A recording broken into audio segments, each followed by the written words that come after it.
তাহলে আমাদের আজকে আলোচনার বিষয় asleep in the valley, Arthur র্যাবোর লেখা। তো এটা তোমাদের ক্লাস 12 এর পাঠ্য বইয়ে নিশ্চয়ই আছে। তো আমরা এই কবিতা আলোচনা করতে গিয়ে প্রথমে 5টি পর্বে ভাগ করব। কবিতাটিকে আলোচনা বা বিশ্লেষণ করতে গিয়ে প্রথম 5টি পর্বে ভাগ করব। প্রথম পর্বে জানবো রাইম স্কিম, কবিতার ছন্দরীতি। দ্বিতীয় পাঠে কবির সম্পর্কে একটু ধারণা পাবো আমরা। 3 নম্বরে কবিতা সম্পর্কে সংক্ষিপ্ত একটু বলবো, ডিটেলস বলবো না, ডিটেলসটা 5 এসে বলবো।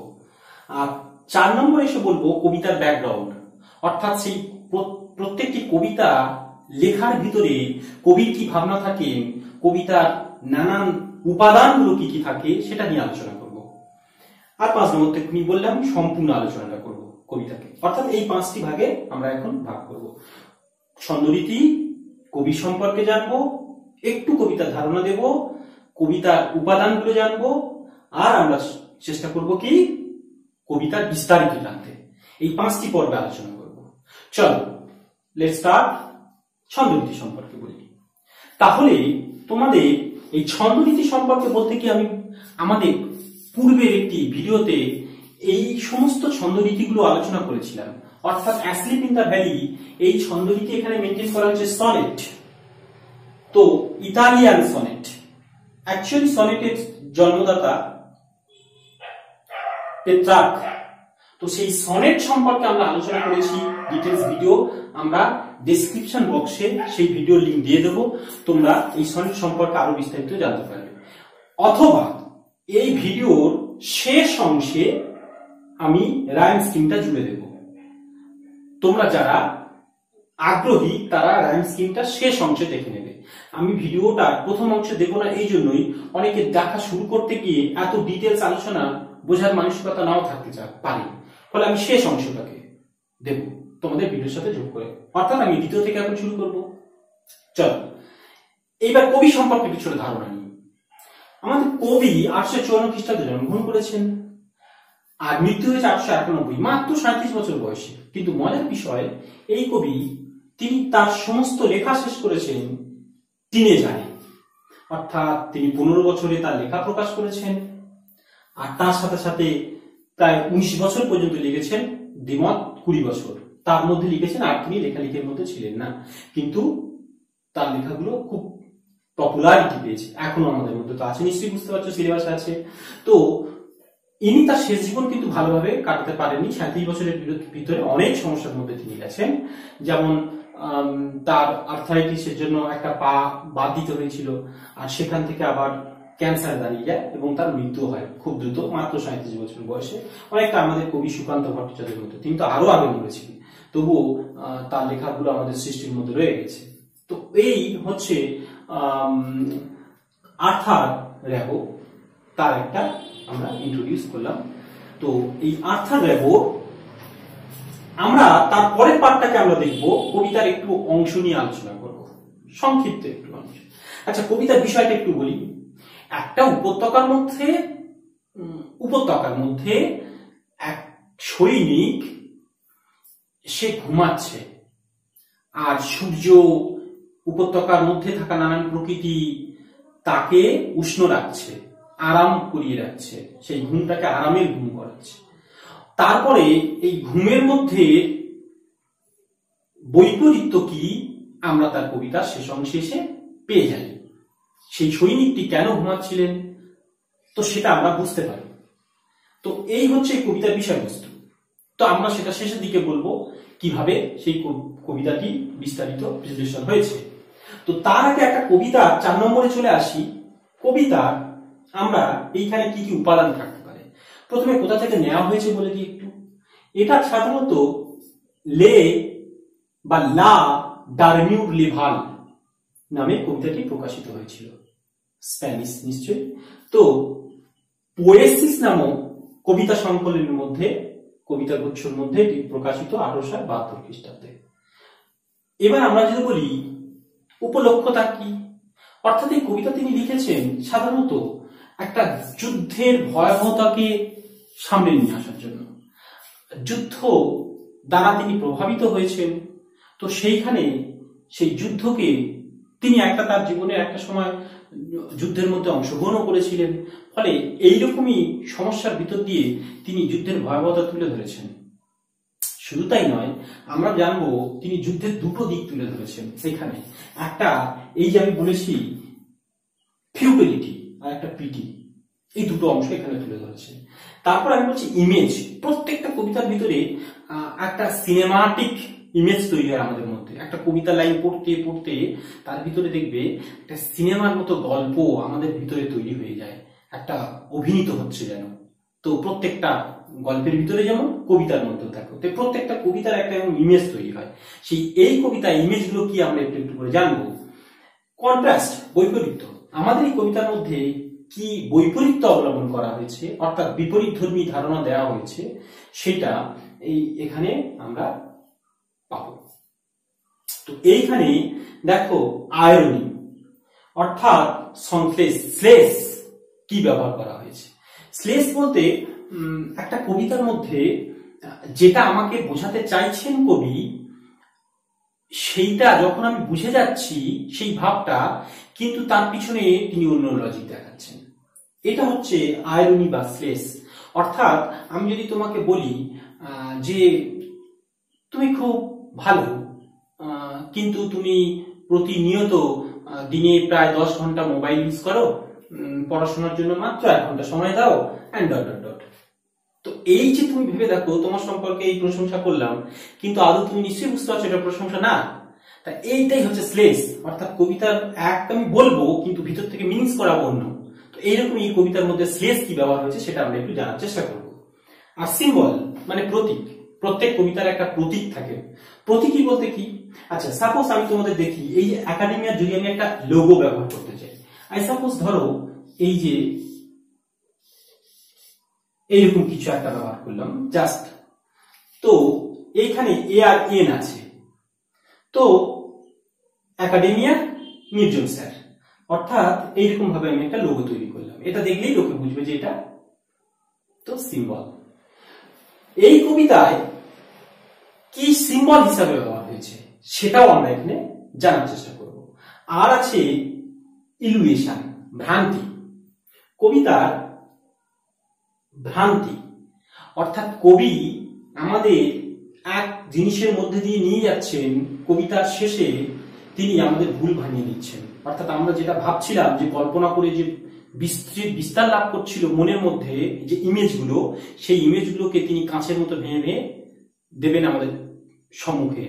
অর্থাৎ তার ভিতর দিয়ে তিনি কি বলতে চাইছেন সেটা প্রকাশ ঘটাবেন। এটা হচ্ছে ভ্রান্তি। আর একটা পাবো কম্প্যারিজন। তো কম্প্যারিজনস এর মধ্যে তুলনা। কবিতার মধ্যে অ্যাকচুয়ালি উপমা ব্যবহার হয়, আর উপমার মধ্যে যদি বিপরীত ভাব আসে তো সেটা কম্প্যারিজন। সেটা এখানে ব্যবহার হয়েছে কি করে আমরা তা দেখবো। আর কবিতার থিম কি, তো এইগুলো হচ্ছে আমরা একটু জানবো। আর এই পার্টটি 5 নম্বর পার্টটি আলোচনা করতে করতে এগুলো জানবো। তো এই বিষয়গুলো আমরা একটু আলোচনা করব। চলো আমরা কবিতার মধ্যে চলে আসি।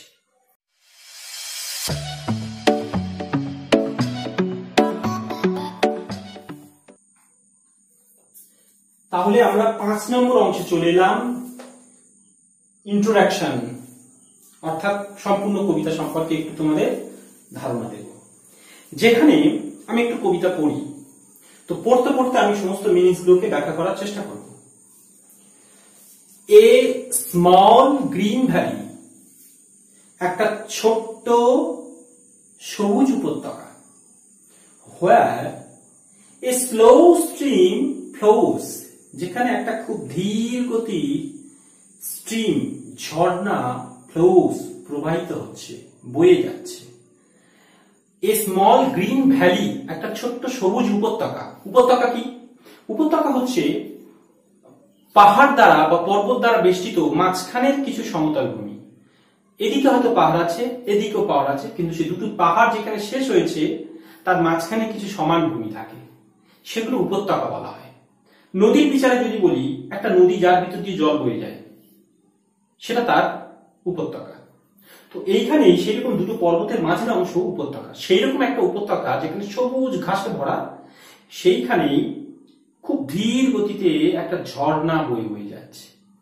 তো and leaves long strands of silver on the bright, বলছে and leaves long strands অর্থাৎ রেখে যায় তার দীর্ঘ নদী তীরভূমি of silver on the bright অর্থাৎ রূপলি ঔজ্জ্বলতা ঘাসে। অর্থাৎ বলছে যে এই যে ধীর গতিতে একটা ঝর্ণা বয়ে যাচ্ছে, আর তার সাথে সাথে কি হচ্ছে যে ওই নদী ভূমির মধ্যে যে ঘাসগুলো হয়ে আছে ওই নদীর কাছে, সেইটা ঘাসগুলোর উপরে আলো পড়ে যেন ঝিকমিক ঝিকমিক করছে, ব্রাইট উজ্জ্বল সবকিছু। আর এইটা ঘাসের উপরে একদম বিস্তৃত উজ্জ্বলতা ওই তীরভূমির মধ্যে। From the mountain top, mountain মানে পর্বত শৃঙ্গ, নট পর্বতের মাথার কথা আমি বলছি এখন, পর্বত শৃঙ্গ, হ্যাঁ, টপ স্ট্রিম দ্য সানস অর্থাৎ পর্বতের শৃঙ্গ থেকে কি হচ্ছে, নির্গত হচ্ছে সানস রেস, সূর্য রশ্মি, সূর্যের আলো নির্গত হচ্ছে। তো দে ফিল দ্য হলো ফুল অফ লাইট, তারা যেন পূর্ণ করে ফেলছে উপত্যকার ফাঁকা স্থানগুলো, তো তার সম্পূর্ণ আলো দিয়ে। তাহলে এই প্রথম চারটি আমরা চতুষ্ক শেষ করলাম। অ্যাকচুয়ালি প্রথম এটা হচ্ছে অক্টেভের প্রথম 4 লাইন, আরো 4 লাইন বাকি আছে। তো প্রথম 4 লাইন আমরা কি বললাম, যে একটা সবুজ উপত্যকায় খুব মৃদু একটা ঝর্ণা বয়ে যাচ্ছে, আর সেখানে ওই নদী তীরভূমি অঞ্চলে যে ঘাসগুলো একদম উজ্জ্বল ঝিকমিক করার মতো করছে, কেননা পর্বত শৃঙ্গ থেকে আলোর রশ্মি এসে সেইগুলোকে অত উজ্জ্বল করে তুলেছে। আর এই রশ্মি দে ফিল দা হলো, তারা ওই উপত্যকার ফাঁকা জায়গাগুলো আলো দিয়ে পূর্ণ করে ফেলেছে। কি অপূর্ব কল্পনা, দেখো একটা ইমেজ তৈরি হচ্ছে। এই যে আমি প্রথমে বলছিলাম ইমেজ, তাহলে তোমার ভিতরে এক্ষুনি একটা কল্পনা তৈরি হচ্ছে না, কি সুন্দর একটা ভাবনা, যে কোথায় কোনো একটা যেন দৃশ্যকল্প তৈরি হচ্ছে। তো এখানে সেই ইমেজারি আমাদের এখানে কাজে লাগছে। অর্থাৎ এই হলো প্রথম প্যারা। একটা আবার বলছি, যে যেখানে একটা উপত্যকার মধ্যে ঝর্ণা বয়ে আসছে, আর সেই ঝর্ণার মধ্যে কি হচ্ছে, যে ঝর্ণার পাশে যে সবুজ ঘাস, সেই ঘাসগুলো সাধারণত কি হচ্ছে, উজ্জ্বল রূপলি কালারের ঝিকমিক করছে, কেননা পর্বত শৃঙ্গের উপর থেকে আলো এসে সেই বাকি উপত্যকার ফাঁকা অংশগুলো সব যেন তারা পূর্ণ করে ফেলছে। এই অপূর্ব। আর এখানে দে বলতে সূর্যরশ্মিকে মিন্স করা হচ্ছে। সূর্যরশ্মি অনেকগুলো, তোমরা এখন ভাবতে পারো সূর্যরশ্মি অনেকগুলো কি করে হয়। তো ভেবে দেখো, একটা পাহাড়ের উপর দিয়ে সূর্যের আলো যখন আসছে, অনেক গাছের ফাঁক দিয়ে আস্তে আস্তে আলোগুলো ডিভাইড হয়ে যায়, ভাঙা হয়ে যায় আলোর রশ্মিগুলো। তো সেই রশ্মিগুলো যখন উপত্যকার মধ্যে এসে পড়ছে, তোমরা এই আমার থাম্বনেলে পাবে, সেই ছবিটা বুঝতে পারবে। উপত্যকার মধ্যে এসে যখন পড়ছে, সেইগুলো অনেকগুলো আলোক রশ্মি তিনি মিন্স করাচ্ছেন, ওই জন্য হচ্ছে দে, তাদেরকে মিন্স করা হচ্ছে। তাহলে এই একটা এখানে ইমেজ ব্যবহার করা হলো প্রথম 4টে লাইনে। তাহলে পরের 4টে লাইনে আবার আমরা আসি। এ সোলজার, একটা সৈনিক, ভেরি ইয়ং, যে খুব যুবক। আচ্ছা ভাবো তো, একটা সৈনিকদের বয়স কত হয়? তো আমাদের দেশে সাধারণত 35 বছর পর্যন্ত সৈনিকদের চাকরি থাকে, তারপর রিটায়ার করতে হয়। তো 35 মানেই তো ইয়ং। তো অর্থাৎ আমি যদি বলি যুবক, তাহলে 35-এ যদি ধরা হয়, তাহলে মাঝ বয়সী মানুষ, কিন্তু যুবক। তো সেই যুবক মানুষ বলা হচ্ছে ইয়ং, আরো যুবক। একটা ছেলে কতদিনের মধ্যে চাকরি পেতে পারে? পড়াশোনা শেষ করতে করতে 21-22 বছর বা 25 বছরে সে চাকরি পেয়ে গেল। তো দেখা যাচ্ছে ওই রকমই 25, অর্থাৎ একদম সবে হয়তো সে চাকরি পেয়েছে, সেনাবাহিনীতে জয়েন করেছে। তো সেই রকমই একটা সৈনিক, খুব অল্প বয়স যার, সেনাবাহিনীতে যার অল্প বয়স। তো বলছে কি, ভেরি ইয়ং, বলছে লাইস ওপেন মাউথ, যে শুয়ে আছে খোলা মুখ নিয়ে। কল্পনা করো। তাহলে এবার বলো তো, সৈনিকটা যে খোলা মুখ নিয়ে শুয়ে আছে, এটা কে দেখছে? যে কবিতাটি পড়ছে। আর কবির দিক দিয়ে ভাবলে, কবি দেখছেন যে উপত্যকার মধ্যে একটা সৈনিক শুয়ে আছে, তার মুখটি খোলা। তার মানে ভেবে দেখো সৈনিকটি কি অবস্থায় শুয়ে আছে সেখানে। সে কি মুখ মাটির দিকে করে না মুখ আকাশের দিকে করে? তো আমরা যেটাকে বলি উবু হয়ে শোয়া না চিত হয়ে শোয়া। অর্থাৎ আমরা এখানে বলতে পারি কি সে আকাশের দিকে মুখ করে ঘুমাচ্ছে, মুখটা তার বাইরের দিকে, তাই কবি দেখতে পেয়েছেন। অর্থাৎ কবি হয়ে আমরা যখন পড়ছি আমরা দেখতে পাচ্ছি, তাই তার মুখটা বাইরের দিকে। বুঝতে পারলাম? ওই জন্যই বলছে ওপেন মাউথ। নিশ্চয়ই মাটির দিকে মুখ করা থাকলে তাহলে তার সে মুখটা আমরা বুঝতে পারতাম না অ্যাকচুয়ালি কেমন আছে মুখের পরিস্থিতি। তো যাই হোক, এইবার পরের লাইনে এ পিলো মেড অফ ফার্ন, একটা বালিশ যেটা ফার্ন অর্থাৎ ফার্ন গাছের বালিশ। তাহলে ফার্ন গাছকে সে বালিশ করেছে বিনিথ হিজ হেড, তার মাথার নিচে। অর্থাৎ সে সৈনিকটি শুয়ে আছে তার মাথার নিচে ফার্ন গাছের বালিশ দিয়ে। অর্থাৎ তার নিচে ফার্ন গাছ প্রচুর ভরে আছে, আর সেই ফার্ন গাছ যেহেতু ভরে আছে আর সেটাই কবির কল্পনায় মনে হচ্ছে যেন সে তাকে বালিশ করে শুয়ে আছে। তো এইবার দেখো, তো তারপর লাইন অ্যাসলিপ, সে ঘুমাচ্ছে। সে কি ঘুমন্ত। তো তোমাদের একটা কথা বলি, স্লিপ আর অ্যাসলিপের মধ্যে পার্থক্য কি হয়? স্লিপ বলতে যেমন এরকম খেয়াল করো, সেও তো ঘুম, কিন্তু আমি যদি বলি যে আমার এখন ঘুম পাচ্ছে, অর্থাৎ ঘুমের মধ্যে আমি এখনো প্রবেশ করিনি, সেটা স্লিপ। আর অ্যাসলিপ বলতে সম্পূর্ণ আমি কি ঘুমিয়ে গেছি, অর্থাৎ ঘুমের মধ্যে আছি, ঘুমের মধ্যে থাকার একটা স্তর। তাহলে এখানে অ্যাসলিপ বলতে সৈনিকটি কিন্তু ঘুমিয়ে গেছেন, তার মধ্যে পরিস্থিতি একটা, ওই জন্য হচ্ছে অ্যাসলিপ, সে ঘুমাচ্ছে। স্ট্রেসড ইন দা হেভি আন্ডারগ্রোথ, যে বিস্তৃত, ইন দা হেভি ঘন আন্ডারগ্রোথ ঝোপঝাড়, অর্থাৎ সে ঘুমাচ্ছে ঘন বিস্তৃত ঝোপঝাড়ের মধ্যে, সৈনিকটি ঘুমাচ্ছে। তা এও একটা ইমাজিনারি, অর্থাৎ ইমেজ কল্পনা করছো। আর একটা ইমেজ আমার মধ্যে কবি দিয়ে দিলেন, একটু আগে উপত্যকা কেমন সুন্দরভাবে আলো এসে পড়ছে বললেন, আর সৈনিকটি শুয়ে আছে, তার মুখটা বাইরের দিকে করা, এবং সে কি করছে যে ওই ঝোপঝাড়ের মধ্যে শুয়ে আছে আর ফার্ন গাছকে বালিশ করে যেন শুয়ে আছে। কল্পনা করো, একটা মনের মধ্যে ছবি তৈরি হচ্ছে না? ওকে, তো এইটাই হচ্ছে ইমেজ তিনি ব্যবহার করছেন এখানে। আবার দেখো যে তার পেল ইন হিজ ওয়ার্ম, অর্থাৎ ফ্যাকাশে, in his warm green sun soft bed, অর্থাৎ বোঝো সান সফট বেড বলতে সূর্যের আলোয় চোবানো সবুজ উষ্ণ উষ্ণ। তো বলছে তার ঘুম, অর্থাৎ তার ওই বিছানায় সে বিবর্ণ।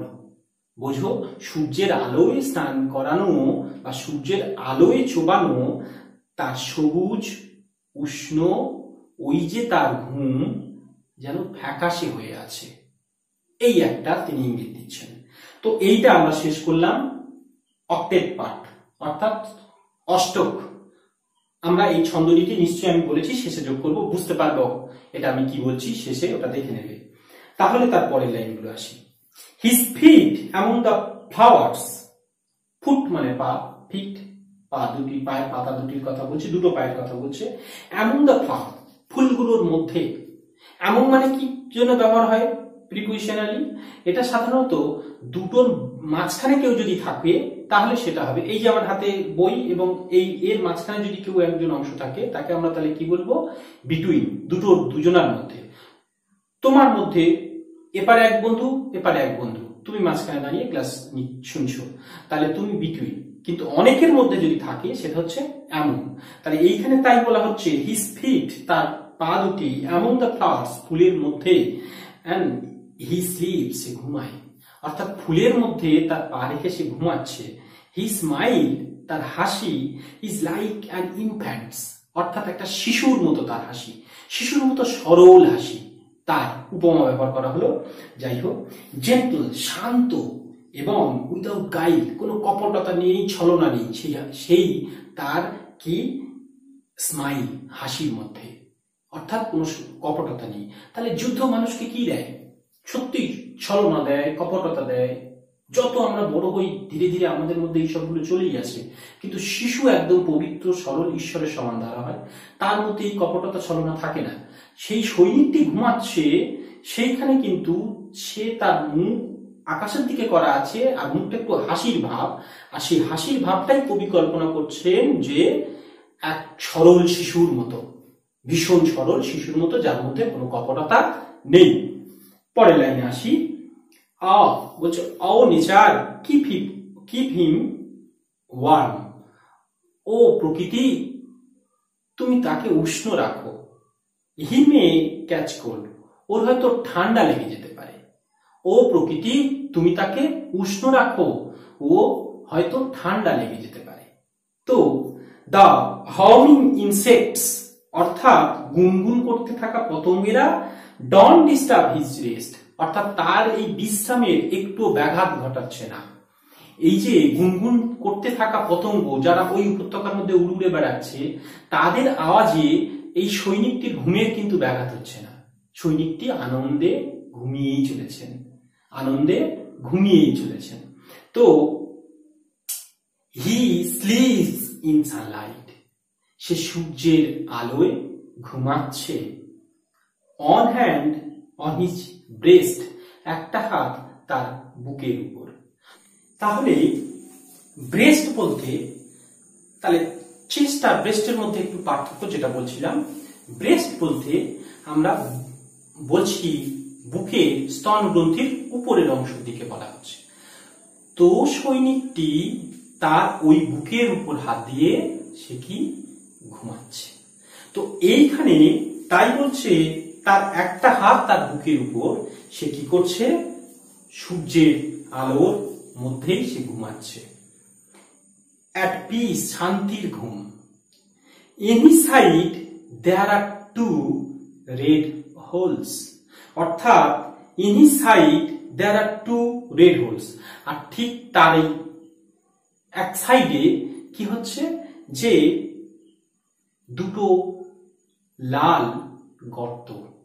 অর্থাৎ এইখানে কবিতার কোথাও এসে কবি কিন্তু আমাদের সমস্ত স্লেস বলে ফেলছেন। অর্থাৎ কবিতার মধ্যে তিনি বলছেন যে তার বুকে দুটো লাল ক্ষত। যে ক্ষত কিসের ক্ষত? যুদ্ধের ক্ষত, গুলির ক্ষত। অর্থাৎ সমস্ত শেষ লাইনে এসে তিনি তার বিশ্লেষণে বললেন যে সৈনিকটি কিন্তু প্রকৃত তাহলে কি ঘুমাচ্ছে না, সে কিন্তু মৃত। তো এইখানে কবিতা শেষ। কবি সাধারণত এই কবিতার ভিতরে যুদ্ধ যে কতটুকু ভয়াবহ সেটা স্পষ্ট করে আমাদের দিলেন না, আমাদের ইঙ্গিত নিয়ে নিতে হচ্ছে। তো এই তার কবিতার আয়রনি ব্যবহার। এইবার আমি কবিতাটা যেহেতু শেষ করেছি, এবারে আমি একটু ডিটেলস তোমাদের বলার চেষ্টা করব, সেটা বুঝতে পারবে। তাহলে কন্ট্রাস্ট, বৈপরীত্য কি ব্যবহার হয়েছে এই কবিতায়? বৈপরীত্য বলতে আমি এখানে ব্যবহার করেছি যেমন বিপরীতধর্মী, the two bullet wounds versus the beauty of the valley. ওই উপত্যকাটা তোমরা পড়ছিলে যখন, দেখো কত অপূর্ব সুন্দর, সেই আলো নেমে আসছে পাহাড়ের উপর দিয়ে। সাপোজ তুমি একটা অন্ধকার ঘরের মধ্যে আছো, আর একটা তোমার ঘুলঘুলি দিয়ে বা একটা দরজার জানলার ফাঁক দিয়ে সামান্য একটু আলো তোমার ঘরের মধ্যে প্রবেশ করছে। ঠিক পাহাড়ের শৃঙ্গ থেকে, পর্বতের শৃঙ্গ থেকে ওই রকমই আলো উপত্যকা এসে পড়ে উপত্যকাটাকে ভরিয়ে দিচ্ছে। তাহলে এই এক অপূর্ব সৌন্দর্যতা, প্রকৃতির সৌন্দর্যতা। আবার ঝর্ণা বয়ে আসছে, তো এই ঘাসগুলো সবুজ হয়ে আছে, অপূর্ব সৌন্দর্য একটা। তো এই বিউটি অফ দ্য ভ্যালি, উপত্যকার সৌন্দর্যতা, সেইখানে তার বিপরীতে, সৌন্দর্যের বিপরীত কি? আগলিনেস। সেটা কি? দ্য টু বুলেট উন্ডস, তাহলে বুলেটের দুটো ক্ষত। তাহলে এই একটা কন্ট্রাস্ট, অর্থাৎ বৈপরীত্য ব্যবহার করা হচ্ছে। আর একটা বলবো the warmth of the sun, সূর্যের উষ্ণতা, তাপ, আর তার সাথে সাথে দ্য কোল্ডনেস অফ ডেথ, মৃত্যুর শীতলতা। যে সৈনিকটি সে মৃত হয়ে পড়ে আছে, সেই যে একটা শীতল ভাবনা, শীতলতা, সে আর বেঁচে ফিরবে না কখনো, তার সাথে সূর্যের থেকে বয়ে আসা উষ্ণতা, একটা বৈপরীত্য। আবার আমি আরেকটা ব্যবহার করতে পারছি, দ্য সান গিভস কি করছে, the sun gives light to awake versus sleep. অর্থাৎ এইখানে যদি আমি একটু ভাবি, সূর্য কি হয়, আমাদের সমস্ত জগৎ সৃষ্টি করেছে না, অর্থাৎ সূর্য আমাদের বাঁচিয়ে রেখেছে, জীবন দেয়, প্রত্যেকটা প্রাণী জগৎ সৃষ্টি করেছেন এই সূর্য। তো সেই রকমই একটা ভাবনা থেকে যখন সূর্য সমস্ত প্রাণী জগৎ সৃষ্টি করেছে, তাহলে সে সৈনিকটি, প্রথমে আমরা কবিতার প্রথম দিকে যা ইমেজারি পাচ্ছিলাম, সৈনিকটি ঘুমাচ্ছে, তো অর্থাৎ যেন সূর্য তার উপরে এসে তার আলো বর্ষণ হয়ে সৈনিকটির মুখ উজ্জ্বল হয়ে আছে, অপূর্ব সুন্দর পরিবেশ, সেই যেন সূর্য তাকে জীবন দিচ্ছে। শেষ লাইনে আমি জানতে পারলাম সে মৃত, আর ওই মৃত সৈনিকটার উপরে সূর্যের আলো পড়ছে। এই দুটোর এক বিপরীত বিষয়, অর্থাৎ যে সূর্য জীবন দিচ্ছে সেই সূর্য মৃত্যুতেও আলো দিচ্ছে, জীবনে যে আলো দিয়ে বাঁচিয়ে রাখে, মৃত্যুতেও সে আলো দিচ্ছে। অর্থাৎ সূর্যের দ্বিমুখী ভূমিকা, এই যে কন্ট্রাস্ট এখানে ব্যবহার করা হয়েছে। অর্থাৎ এই কন্ট্রাস্ট আমরা তিন রকম ভাবে এখানে পেয়ে যাচ্ছি, বৈপরীত্য। এবার আমরা আসবো সাধারণত কন্ট্রাস্টের পরে আমরা আসবো আয়রনি, স্লেস। তো ভেবে দেখো কবি কি স্লেস ব্যবহার করছেন। প্রথমত প্রথম থেকে আমাদের অক্টেভ অংশে এবং সেস্টেটের কিছু অংশে তিনি বলছেন, শেষ দু লাইনের আগে তিনি অপূর্ব সুন্দর এক ইমেজ তৈরি করছেন আমার মধ্যে। তুমি যখন কবিতাটা তোমরা পড়ছিল মনে হচ্ছিল না যে আহা কি সুন্দর উপত্যকার বিবরণ। আর একটা বিবরণ কি দেওয়া আছে, সৈনিকের বিবরণ দেওয়া হয়েছে। আর একটা দেওয়া হয়েছে কি, সেই সৈনিকটিকে সূর্য কিভাবে তার উষ্ণতা দিচ্ছে। আর কবি কল্পনা করে ডাকছেন প্রকৃতিকে, প্রকৃতি ওকে তুমি উষ্ণ রাখো, ওর ঠান্ডা লেগে না যায়।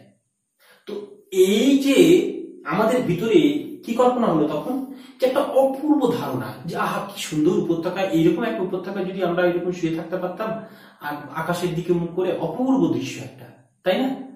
কিন্তু এই অপূর্ব দৃশ্য তিনি শেষ লাইনে এসে বদলে দিলেন কোথায়, যে দুটো লাল গর্ত, বুলেটের দাগ যেটা।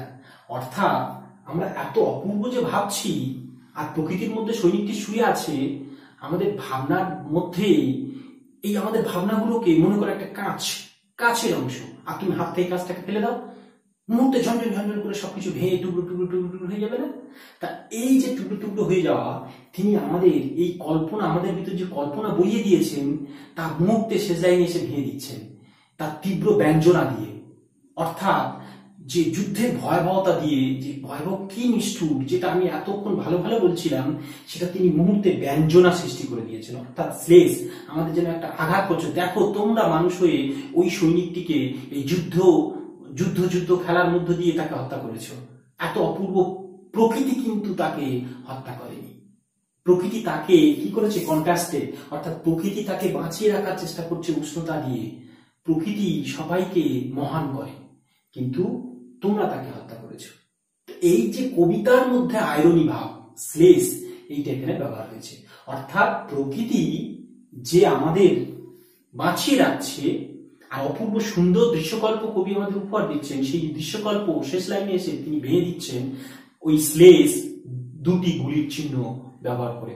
অর্থাৎ আমাদের যেন তীর মেরে, খোঁচা মেরে মেরে তিনি বোঝাতে চাইছেন, দেখো দেখো এইটা তোমাদের কাজ, মানুষের কাজ, যারা এই ভয়াবহতা, যুদ্ধের ভয়াবহতা নিজেদের মধ্যে বয়ে নিয়ে চলেছে। এই যে স্লেস ব্যবহার করা। এবার আসছি আমরা সিম্বল, প্রতীকী। আমি তোমাদের আলোচনা করতে গিয়ে একটুখানি আগেই বলেছিলাম, সাপোজ আমার একটা প্রতীক আছে, তা আমি যদি বলি আমাদের জাতীয় পতাকা, আমাদের প্রতীক কি, জাতীয় পতাকা যেমন ধরছি, তার যেরকম এটা দেখলেই বুঝে যাবো যে দেশে যাই যে ও এটা ইন্ডিয়ার পতাকা, সরি এটা ইন্ডিয়ার পতাকা। তো সেই রকমই কবিতার মধ্যে একটা সিম্বল ব্যবহার করা হয়। তো এই সিম্বলটা কি, একমাত্র তুমি কল্পনা করতে পারবে। আমি এতক্ষণ যুদ্ধের কথা বলছি না, তা এই কবিতার মধ্যে একমাত্র কোন লাইনটা যুদ্ধের কথা বলেছে বলতো, একমাত্র ভেবে দেখো, শেষে এসে টু রেড হোলস, অর্থাৎ দুটো লাল মানে গর্ত, এই কথাটা দিয়েই সমস্ত যুদ্ধটাকে তিনি একত্রিত করলেন, যুদ্ধের ভয়াবহতাটাকে নিয়ে এলেন। শেষ এই টু রেড হোলস তিনটে ওয়ার্ড ব্যবহার করে, বুঝতে পারছি। তাহলে এইটা কি, এই কবিতায় যুদ্ধের প্রতীক হিসাবে ব্যবহার হলো না এই তিনটে ওয়ার্ড। তা এই তিনটে ওয়ার্ডই হলো তার গিয়ে আমরা বললাম সিম্বল, অর্থাৎ প্রতীক হিসাবে আমরা এখানে ব্যবহার করেছি, যুদ্ধের প্রতীক হিসাবে।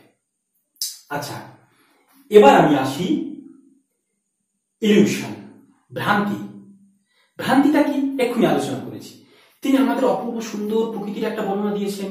একটা সৈনিক ঘুমিয়ে আছে, সূর্য তাকে আলো দিচ্ছে এবং কবি নিজেই প্রকৃতিকে ডেকে বলছেন ওকে উষ্ণ রাখো, ওকে উষ্ণ রাখো, ওকে ঠান্ডা লাগতে দিও না, তাই না? এই যে একটা আমাদের অপূর্ব কল্পনা ইমেজারির ভিতর দিয়ে তিনি নিয়ে যাচ্ছেন, এই ইমেজারির ভিতরে নিয়ে যেতে যেতে তিনি হঠাৎ এইটাকে বললেন যে তোমরা যে কল্পনা করছো এটা সম্পূর্ণ ভুল। কোথায় দেখো, ওর বুকে দুটো দাগ। তার মানে কি? সেটা হচ্ছে যুদ্ধের ভয়াবহতার দাগ ওর বুকে লেগে আছে। তা আমাদের মধ্যে সমস্ত এই ভ্রান্তি তৈরি করলেন তিনি, আর শেষে তার মুহূর্তে ভেঙে খান খান করে দিলেন। তো এই কবিতার সেটা বড় স্পষ্ট ইলিউশন আছে এখানে। তো এইবার আমি বলি যে কম্প্যারিশনস, তুলনা, হাসির তুলনা একটা হয়েছে। সৈনিকটির হাসি আর শিশুর হাসি, সৈনিকটির হাসির সাথে শিশুর হাসির তুলনা করা হয়েছে, তাই না? কম্প্যারিশন, সৈনিকটির হাসি কার মতো হাসি? শিশুর সরলতা। আর একটা ব্যবহার হচ্ছে ফান আর পিলো। দেখো, ফার্ন গাছকে কার সঙ্গে কম্পেয়ার করা হয়েছে? বালিশের সাথে। ফার্ন গাছকে কার সাথে কম্পেয়ার করা হয়েছে? বালিশের সাথে। অর্থাৎ বালিশ সমান সমান ফার্ন গাছ, তাই না? অর্থাৎ বালিশ হিসাবে কল্পনা করছি আমরা এই ফার্ন গাছকে। তো এইখানে কম্পারিশন আসছে। থিম, কবিতার থিম, যেটা খুব পরে তোমাদের থিম আমি এখানে লিখে রেখেছি, ফিউটিলিটি অফ ওয়ার আর পিটি অফ ওয়ার। এইটা একটু ডিটেলস বিষয় তোমাদের। ফিউটিলিটি অফ ওয়ার বলতে কি? যুদ্ধের ভয়াবহতা, যে দুটো গর্ত সেই সৈনিকটি মেরে ফেলেছে, এই যে ভয়াবহ দিক, যুদ্ধ ধ্বংস করে সবকিছু, ভালো ভালো পবিত্র জিনিসগুলোকে সে নষ্ট করে, এই ভয়াবহতা এই কবিতায় তুলে ধরেছেন তিনি। আর তার মধ্যে পিটিনেস অফ ওয়ার, যুদ্ধে এই যে পিটি অর্থাৎ মানবিক দিক তিনি তুলে ধরেছেন। এই যুদ্ধের আবার মানবিক দিক কিসের? আচ্ছা, এই যে পিটি অফ ওয়ার, আমি বলছি যুদ্ধের মানবতা, অর্থাৎ যুদ্ধের মধ্যে এক মানবিক দিক। তাহলে আমি কি বলতে চাইছি? যুদ্ধের আবার মানবিক দিক কি? সবটাই ধ্বংস করে, নষ্ট করে সবকিছু, মানব সভ্যতাকেই নষ্ট করে। তাহলে তার পিটিনেস কি? একটু শান্ত হও, আমি যেটা ভাবছি আগে। পিটিনেস বলতে গিয়ে একটু আমাদের স্থির হতে হবে। আচ্ছা, একটা উদাহরণ দিই। মনে করো তোমার কোনো একটা ভুলের জন্য তোমার মা তোমাকে মারছে, আর সেটা খুব জোরে জোরে আওয়াজ হচ্ছে, তুমি কাঁদছো, ছোট্টবেলার কথা। আর তোমার প্রতিবেশী বন্ধুরা যারা তোমার সাথে খেলছিল, তারা পরের দিন সকালে বলছে, কি রে কালকে কেমন তুই বকুনি খেলি, মার খেলি বল। তো এই যে মা তোমাকে মেরেছে, তাহলে এই মা যে মারছে এর মধ্যে একটা ভয়াবহতা, নিষ্ঠুরতা, তাই না?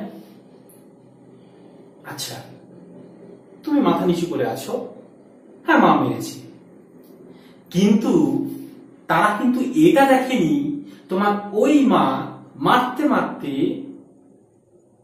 মারার সাথে সাথে কাঁদছিল। এই যে একজন মারছে আর তার চোখ থেকে জল পড়ছে, এই জল পড়াটা কার জন্য? ভেবে দেখো, তার নিজের সন্তানের জন্য, তোমার জন্য। তাহলে একদিক দিয়ে সে কি করছে? তার নিষ্ঠুরতা, শাসন, আরেক দিয়ে তার মানবিক দিক, দরদ ফুটে উঠছে। যুদ্ধের মধ্যে কি সেরকম দরদ আছে? এই কবিতায় আছে। এই কবিতায় আছে। সৈনিকটি মৃত, ভয়াবহতা প্রকাশ পাচ্ছে, আর প্রকৃতি সেই ভয়াবহতাটাকে প্রলেপ দিচ্ছে। প্রকৃতি ওই তোমার মায়ের মতো, অর্থাৎ সে তার সূর্য তার উষ্ণতা নিয়ে এসেছে, এসে বলছে না তুমি উষ্ণ থাকো, তোমার শরীর যেন ঠান্ডা হতে আমি দেবো না। তার সূর্যের আলো, রশ্মি, অনেকগুলো রশ্মি তার উপরে এসে পড়ছে। আর ফার্ন গাছ এসে তার মাথার নিচে বালিশ হয়ে রয়েছে। আবার তার সামনে প্রচন্ড ফুল ফুটে আছে, চারিদিকে ফুলের বন্যা, তার মধ্যে সে ঘুমাচ্ছে। প্রকৃতি তাকে ঘুম পাড়িয়ে রেখেছে, প্রকৃতি তাকে শেষ আনন্দ দিচ্ছে। এই যে মানবিক দিক। অর্থাৎ এর থেকে আমাদের কবি বোঝাতে চাইছেন, দেখো প্রকৃতি কাউকে ছোট করছে না, প্রকৃতি কাউকে ধ্বংস করে না, সবাইকে নিজের আপন মনে করে, মানবিক দিক দেখায় তার। আর তুমি যুদ্ধের মানুষ, তুমি নিজেই যুদ্ধের দিয়ে সব নষ্ট করছো। অর্থাৎ এখানে কি পিটিনেস এলো না? ভেবে দেখো, প্রকৃতি এই যুদ্ধের ভয়াবহতা লাভ করা সৈন্যটিকে সে আশ্রয় দিয়েছে। অর্থাৎ যুদ্ধে এক মানবিক দিক কবি তুলে ধরছেন প্রকৃতির ভিতর দিয়ে। অর্থাৎ যুদ্ধ যে ভয়াবহ, প্রকৃতির মতো যদি মানুষ প্রত্যেককে ভালোবাসতে পারি আমরা, তাহলে যুদ্ধ প্রয়োজন নেই। যুদ্ধের শেষে এই আমাদের মানবিকতা আমাদের মধ্যে আসে। যুদ্ধ সব ধ্বংস করতে করতে যখন যুদ্ধ শেষ হয়ে যায়, তখন তুমি একান্তে বসে যখন ভাববে যুদ্ধ আমার কি দিল, তুমি মনে মনে বেদনা পাচ্ছ, কষ্ট পাচ্ছ, যন্ত্রণা পাচ্ছ, এটাই তোমার মানবিক দিক। তো যুদ্ধ কিন্তু সেই মানবিক দিক এখানে ধরিয়ে দেয়। তো এই কবিতায় সেটা আমরা স্পষ্টতা পেয়েছি। মোটামুটি আমরা এই থিম আলোচনা করলাম এবং যুদ্ধের বিষয়। আর যেটা শেষে আমি বলিনি, আর্থার র্যাম্বোর দুটি ভালো সৃষ্টি, টু মিউজিক আর ইভিনিং প্রেয়ার, খুব সুন্দর দুটো সৃষ্টি তার বই। তো সিম্বল আমি বলেছি টু রেড হোলস, তোমরা একটু জেনে নাও। এটা এটা অ্যান্টি ওয়ার পোয়েম, যেটা বা ট্র্যাজেডি অফ ওয়ার, যুদ্ধের বিয়োগান্ত দিক এখানে তুলে ধরা হয়েছে। আর থিম বলতে এখানে ফিউটিলিটি অফ ওয়ার বা পিটি অফ ওয়ার। আর যদি আমি বলি কন্ট্রাস্ট, তাহলে এই কটা কন্ট্রাস্ট বৈপরীত্য ব্যবহার করা হয়েছে। তার সাথে সাথে কম্প্যারিশন হচ্ছে হাসি, ফান ফিলো, আর ব্যাকগ্রাউন্ড গুলো একটু একটু করে আলোচনা করলাম। আইরনি বা স্কেচ বলতে কি, কবি শেষে ওই দুটো ক্ষত দিয়ে তিনি বোঝাতে চাইলেন আমাদের মধ্যে যে ইমাজারি তৈরি করলেন, সেটাকে তিনি ভেঙে কাঁচের মতো ভেঙে আমাদের প্রমাণ করলেন যে আমরা যেটা ভাবছি সেটা প্রকৃত নয়। এই যে স্কেচ ব্যঙ্গাত্মক ব্যবহার করা, এটা করলেন না।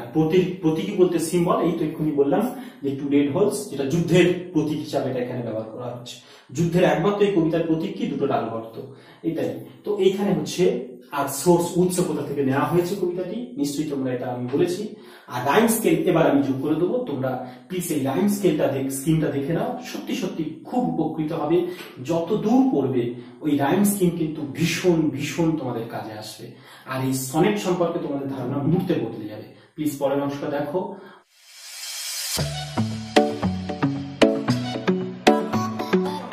বিষয় সনেট, বাংলায় যাকে বলা হয় চতুর্দশপদী কবিতা, সেটাকে নিয়ে আমরা আজকে আলোচনা করব। তো আজকে সনেট কেন, এটা নিয়ে আমরা আলোচনায় এসেছি কারণ সবচেয়ে একটা মজার বিষয় হলো এই সনেট রীতিতে তোমাদের দ্বাদশ শ্রেণী ইংরেজিতে 3টি কবিতা থাকবে। যেহেতু 4টে কবিতা করতে হয়, তার মধ্যে 3টি থাকে, এবং একাদশ শ্রেণীতে একটি, যেটা আমরা লিখেছি আপন ওয়েস্টমিনিস্টার ব্রিজ। তারপরে acid in the valley, the poetry of earth, shall I compare thee, এগুলোতে সনেট রীতি মেনটেন করা হয়েছে। তো আমরা তাই চেষ্টা করছি এই সনেট বিষয়টা কি একটু বোঝার চেষ্টা করব। অর্থাৎ কবিতার একটা নির্দিষ্ট ছন্দ, রীতি, বৈশিষ্ট্য এসব তো আছে। তো আমাদের চেষ্টা করতে হবে সেই বৈশিষ্ট্যগুলোকে জানার। তো আমরা এখানে তাই চেষ্টা করছি একটু কিভাবে সেটাকে জানতে পারি। তো আজকে এসো সনেট সম্পর্কে আমরা একটু বলি। এটা কিন্তু কবিতা লেখার কেবল একটি মাত্র ছন্দ, রীতি। তো এটাকে বলতে গিয়ে আমি প্রথমত বলছি পিয়ার ভন সনেট সৃষ্টি করেছেন। ভাবতে গেলে একটু কষ্ট হচ্ছে, তাই না? কিন্তু পেত্রার্ককে সৃষ্টির জনক ধরা হয়। তবে যদিও এটা নিয়ে দ্বিমত আছে, কিন্তু আমরা সাহিত্যে পড়ছি পেত্রার্ক সনেট সৃষ্টির জনক, তাই আমরা পেত্রার্ককে মেনে নেব। তো যার জন্ম হয়েছিল 1314 এবং 1376 তার মৃত্যু, অনেক অনেক অনেক আগে, বুঝো সেই সময় তিনি সনেট সৃষ্টি করে গেছেন।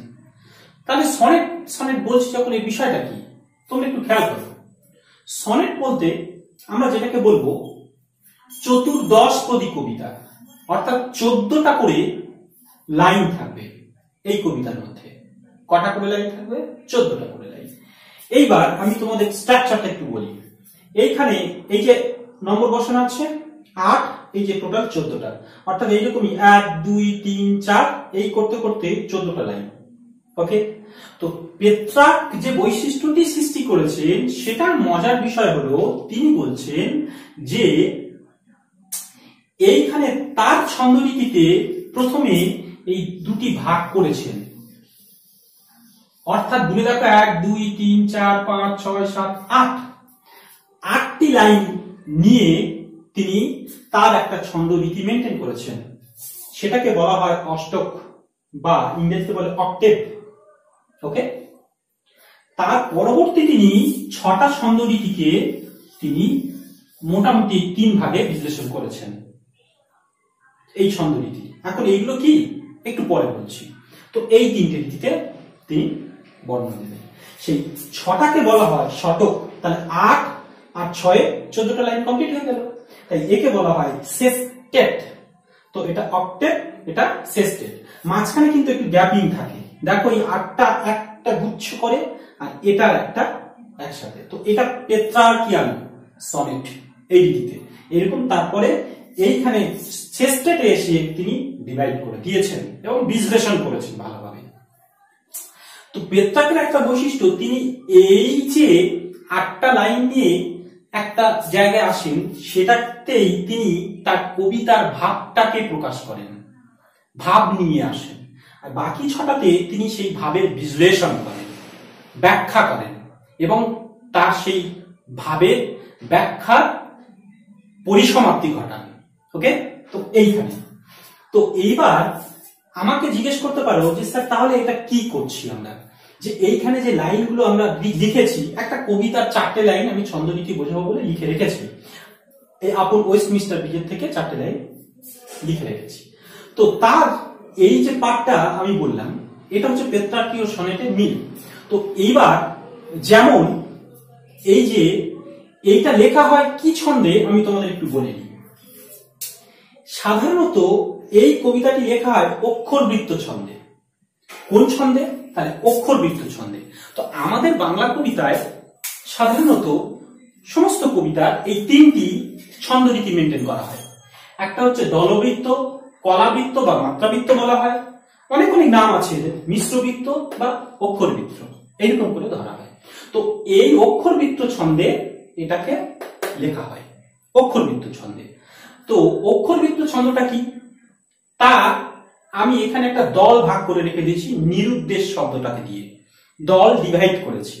অর্থাৎ দল মানে কি, দল বলতে আমরা সেটাকে বুঝবো যেটা আমরা মুখে যতবার উচ্চারণ করব, মানে সাউন্ড করব, মুখে যতবার আমরা কি করব, উচ্চারণ করব।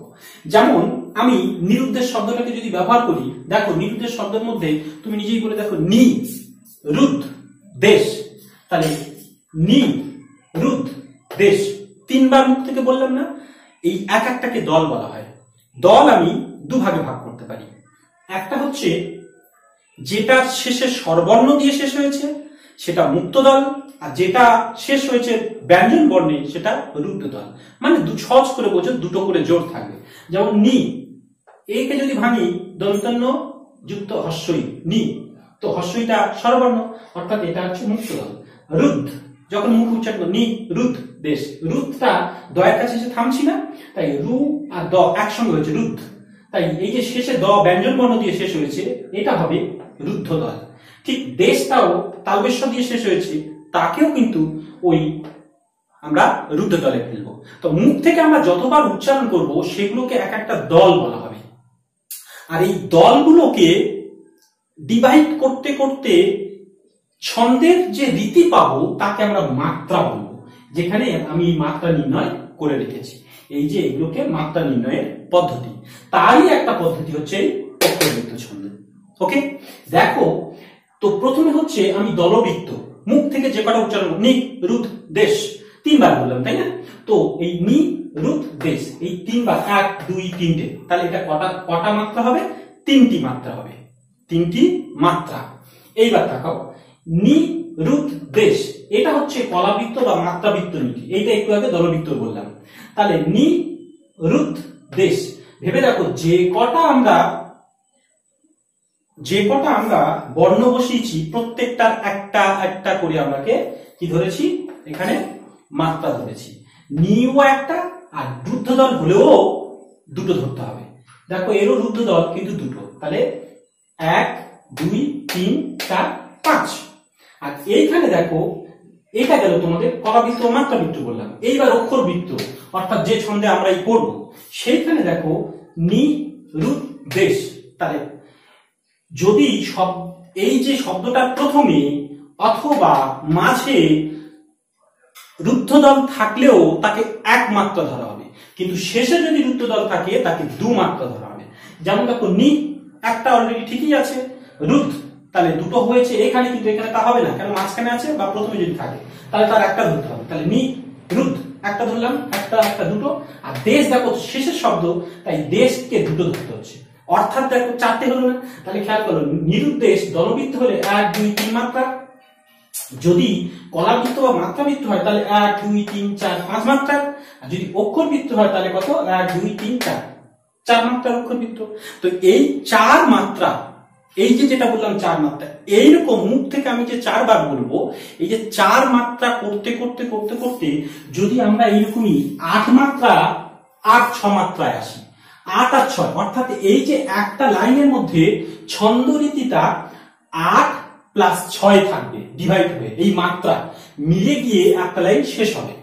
এইটা হচ্ছে তোমার পেত্রার্কীয় সনেটের রীতি। তবে যদিও পেত্রার্ক যখন সৃষ্টি করেছেন জাস্ট অন্তমিলগুলোকেই গুরুত্ব দিয়েছেন, শেষ লাইনগুলো ফেয়ার বাই ম্যাজিস্টাই ওয়ার, ফেয়ারের সাথে ওয়ার, বাই আর ম্যাজিস্টাই, এই অন্তমিলগুলোকে তিনি গুরুত্ব দিয়েছিলেন।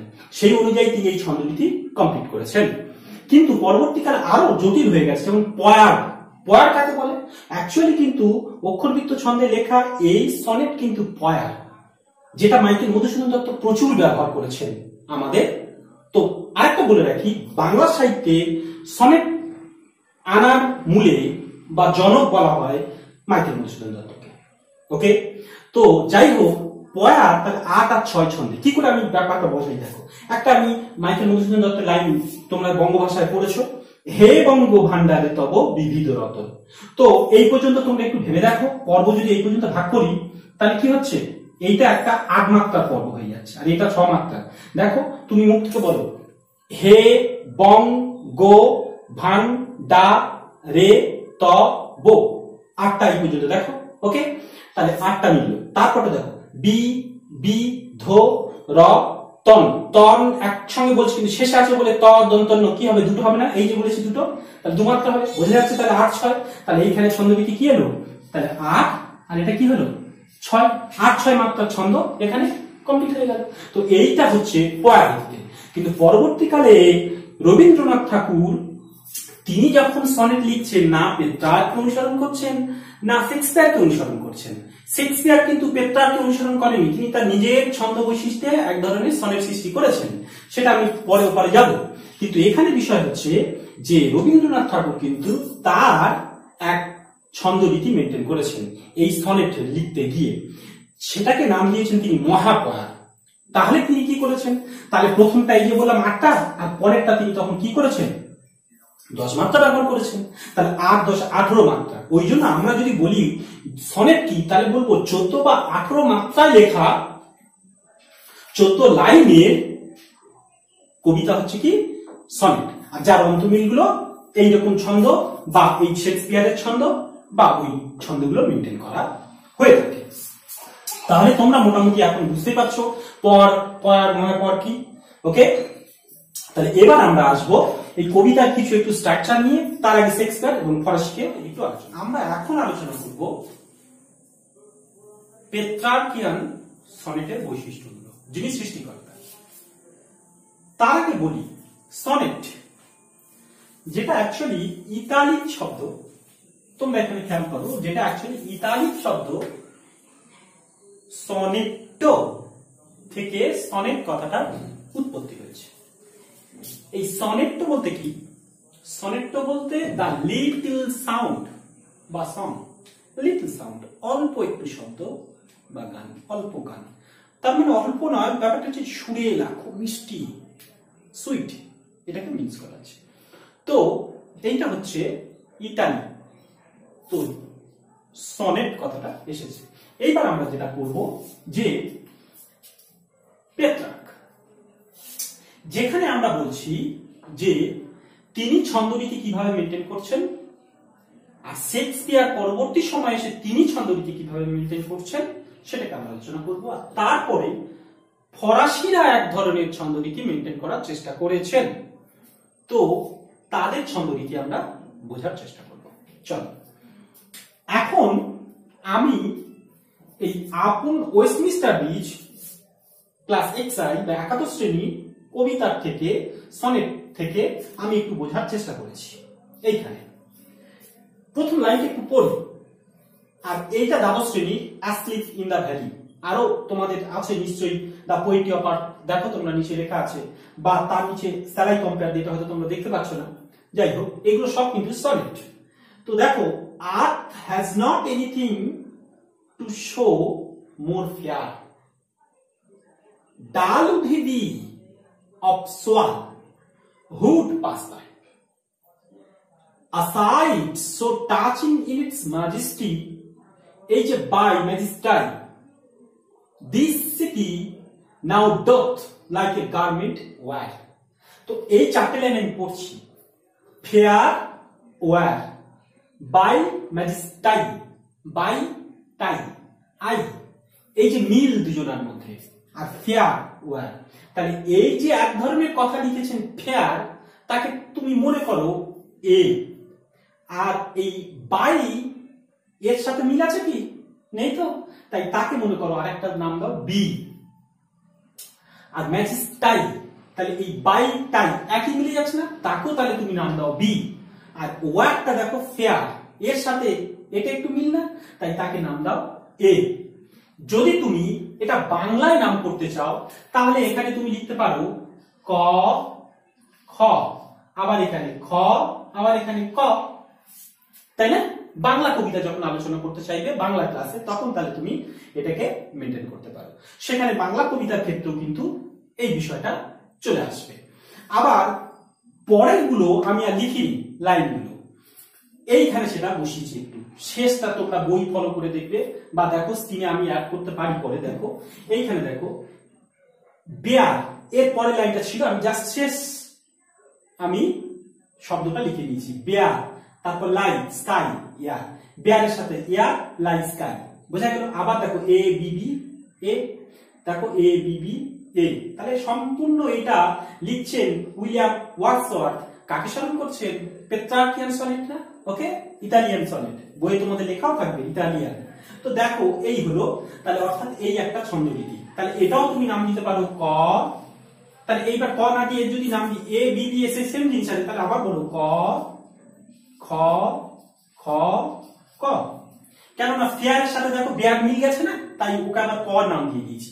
আবার ইয়ার, বুঝতে পারছি, ফেয়ার ওয়ার বেয়ার ইয়ার। আবার দেখো বাই ম্যাজিস্টাই লাই স্কাই, ওই জন্য এদের সেই মুডে এসছে বলে ওদের সেম জিনিস থাকছে। এইখান থেকে দেখো, এইখানে এই কবিতার একটু বৈশিষ্ট্য আগেই বলেছি তোমাদের, প্রথম 8 লাইনকে বলা হয় অষ্টক বা অক্টেভ, একটু ছাড় দিয়ে বাকি 6 লাইন লিখতে হয়। এই বাকি 6 লাইনের গঠন একটু আলাদা হবে নিশ্চয়ই। দেখো স্টিপ, হিল, ডিপ, দেখো স্টিপ আর ডিপ, হিলটা একটু আলাদা, তার সঙ্গে আবার উইল মিল, অর্থাৎ স্টিপ আর ডিপ। এই স্টিপ উচ্চারণ কোথাও এখানে পেয়েছো?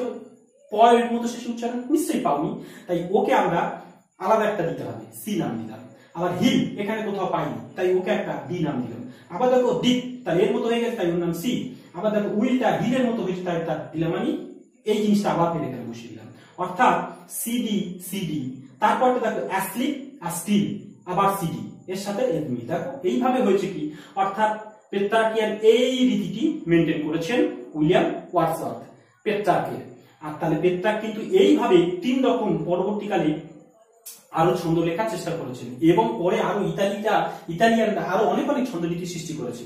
তবে তোমরা অনেক কবিতা পড়তে গিয়ে বলে রাখি, সনেট পড়তে গিয়ে হয়তো এখনকার আমরা যারা লিখছি তাদের ভিতরে দেখবে এই পেট্রার্কিয়ান, শেক্সপিয়ান, ফরাসিয়ান আরো যাগুলো আছে সবগুলো একসাথে আমরা নানান ভাবে নতুন কৌশল সৃষ্টি করার চেষ্টা করছি, মিক্সড করে দেওয়ার পরে। তো ফলে সেটা একটা জটিল বিষয় হয়ে যাচ্ছে, সেটা কিন্তু খুব টাফ, লেখা খুব একটা সহজ বিষয় না। তো দেখো, তো এইখানে তাহলে ছন্দরীতিটা নিশ্চয়ই মোটামুটি বুঝতে পারছো, এই কৌশল হয়েছে। আর এই যে মাত্রাটা কি করে ধরবে আমি একটু আগে দেখাচ্ছি, হেবঙ্গ ভান্ডারী দেবো বিবিধ রতন দিয়ে, এটা 8 আর এটা 6, মুখে মুখে দেখিয়েছি নিশ্চয়ই। এইবার আমি যেটা আসবো শেক্সপিয়ারের কথা। শেক্সপিয়ার কিন্তু সম্পূর্ণ ওই পেত্রার্কের থেকে একটু আলাদা করে ফেলেছেন। তো আমি তোমাদের বলেছি যে পেত্রার্ক এই 8 লাইনে নিজের ভাব প্রকাশ করেছেন, আর বাকি 6 লাইনে তার বিশ্লেষণ করেছেন, আর সেখানে পরিসমাপ্তি দেখিয়েছেন। আর শেক্সপিয়ার কিন্তু মজার জিনিস কি করেছেন, তিনি আর ওই 8 লাইনের মধ্যে সীমাবদ্ধ থাকেননি। তিনি দেখো এই চারটের একটা মিল, দেখো এ বি, আবার দেখো সি ডি, আবার এইখানে দেখো তিনি চেষ্টা করছেন এইখানে আবার চারটে ইএফ, আর এই জি সম্পূর্ণ একটু আলাদা। অর্থাৎ তিনি চারটে 3 4 12টা লাইন, আর শেষে 2টো লাইন আলাদা, 14টা লাইন। এই 4টে লাইন ধরে তিনি ভাব প্রকাশ করবেন। এই 4টে স্টেপ, এই আচ্ছা এই 4টে স্টেপকে বলা হচ্ছে চতুষ্ক। আর শেষ 2টো লাইনে যেটাকে বলে দ্বিপদিকা যেটাকে বলা হয়, শেষ 2টো লাইনে শেক্সপিয়ার এসে তার বিশ্লেষণ করে দেন। শেষ 2টো লাইনে মানে যে কবিতা লিখছেন তার লজিক এখানে এসে তিনি কি করেন, শেষ করে দেন। তো এইখানে আমরা তাহলে কি করছি, যে চতুষ্ক ব্যবহার করছি। এইবার যেটা বলছি, এই যে 3টে স্টেপে তিনি কি করছেন, চতুষ্ককে ব্যবহার করছেন। এইখানে আমরা তাহলে কি বিশ্লেষণ পাচ্ছি, জি। তো এই শেক্সপিয়ারিয়ান পোয়েট্রি একটা বড় উদাহরণ দেখো তো, এই যে asleep in the valley, A B, দেখো A B, C D, E F, এখান থেকে একটু আলাদা হয়ে যাচ্ছে। দেখো ই এফ, জি এফ, এটা আবার অন্য বৈশিষ্ট্য চলে আসছে। ওই জন্য বলছি বিভিন্ন ধরনের ছন্দ রীতির মধ্যে এটা একটা রীতি যে মিক্সড হয়ে যাওয়ার প্রবণতা পরবর্তীকালে। এইবার দেখো আমি তখন তাহলে বলছি যে ফরাসিরা কি করেছেন। ফরাসিরা খেয়াল করো, এ বি, তার মানে এই 4টে বা এই যে পুরো একদম সেম রেখেছেন 8টা, এ বি, অর্থাৎ এই যে এ বি যদি নাও হয় তবু এ বি, অর্থাৎ কোথাও যেন পেত্রার্ককে একটা এই অষ্টকে বা অক্টেভে পেত্রার্ককে বজায় রেখেছেন। কিন্তু পরে গিয়ে ওই 8টা লাইনের পর তারা একটা 2টো লাইনকে আলাদা করেছেন, 8 আর 2, এখানে একটু প্যারা করেছেন, করে 2 লাইন লিখে নিয়েছেন, সেটার নাম তাহলে সিডি হবে। দুটো সম্পূর্ণ আলাদা ধরনের অন্তর্মিল। ওকে, তারপরে আবার ফের চতুষ্ক একটা সৃষ্টি করেছেন, তারা আবার 4টে দিয়ে সৃষ্টি করেছেন। তো একটু নতুন ছন্দ নিতে হলো না? তো দেখো এই যে রেখাগুলোর বৈশিষ্ট্য কত মজা এর মধ্যে, যদি তুমি লিখতে পারো। যারা কবিতা পরবর্তীকালে লিখবে, যারা কবি হবেন, নিশ্চয়ই এগুলো খুব কাজে লাগবে, তোমরা একটু আলোচনা করলে বুঝতে পারবে। এবার আমরা এখানে আসছি যে খেয়াল করো যে আমরা সনেট তালে মোটামুটি এই বৈশিষ্ট্যগুলো কমপ্লিট করলাম। সেইভাবে অ্যাসলিপ ইন দ্য ভ্যালির এই বৈশিষ্ট্যগুলো আমি এখানে লিখে দিয়েছি। তোমরা দ্য পোয়েট্রি অফ আর্থের এই যে আমি ছন্দ রীতি লিখে রেখেছি, এ বি, সি ডি, তাহলে কার ছন্দ মেনটেন করা হয়েছে, এবার তোমরা তাহলে সেই